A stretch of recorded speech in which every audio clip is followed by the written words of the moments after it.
Well, there is a lot of real estate information out there. Sometimes it's true, sometimes it's not. It's hard to know. The old fact and fiction game. So Bryan Buhr, a real estate agent at Berkshire Hathaway, HomeServices Premier Properties, is here to separate fact from fiction for us. As always, man, great to have you here. Yeah, thanks for having me. So let's talk about what are some of the more common myths about looking for a home? All right, so probably the most common myth, and it drives me crazy because it's totally avoidable and it causes so many problems, is people say, there's no reason to get pre-approved till you find the house you want. And this is totally fiction. It's a lie. And it's understandable because most people work 9 to 5. Banks are open 9 to 5. I understand no one up here works 9 to 5, but and it's a pain to go in the bank, but keep in mind you can do that online, you can do that by phone. And what's going to happen, you're going to go out searching one Sunday, not expecting to find the house of your dreams. You're going to find the house of your dreams. Then it's a scramble to get tax returns, pay stubs, all that. Meanwhile, that house might sell. Meanwhile, you might find out you're not even qualified for that amount. Or what happens most often, and it's the most heartbreaking, is you'll find out you're almost qualified to buy that house.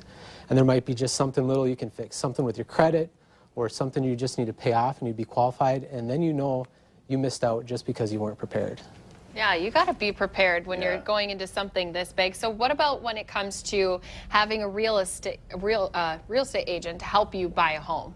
Right. So there's a lot of information on the internet that says when you're looking to buy a house, work with someone that just works with buyers. And there are some agents in our market that only work with buyers. They don't list houses and sell houses. They just work with buyers.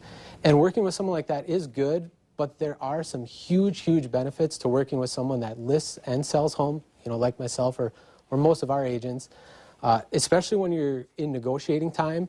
Being able to put yourself on the seller's end can really help think of what they want and be like, okay, what can we concede that probably will help the seller, it really won't hurt us. The other thing to think of, you know, is I like having long-term relationships with my clients. Most people move in 5 to 7 years. So when I'm helping a buyer buy a house, I'm also looking at it like, okay, in the next 5 to 7 years, is something going to change in our market that might make this house hard to sell in the future? Good tips. Yeah. So if I'm looking to list my home, what should I know about, or what's important about working with a real estate agent? Right. So the common myth that I always hear is people say, hey, interview 3 or 4 agents and just pick the one that says they can sell your house for the most amount of money. This is a total myth. In fact, don't even talk about pricing till the very, very end, because if that information isn't correct, you can't make the right decision.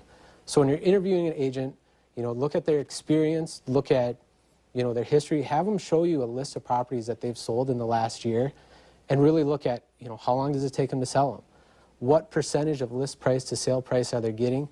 Find the agent that you know is giving you the best information, and then use their pricing to make the best decision for yourself. So what's another myth then that comes along with pricing your home when you're trying to sell it? Right. The one myth I always hear is, hey, I should be able to get 10% above assessed value for my house, or something like that, a big blanket statement.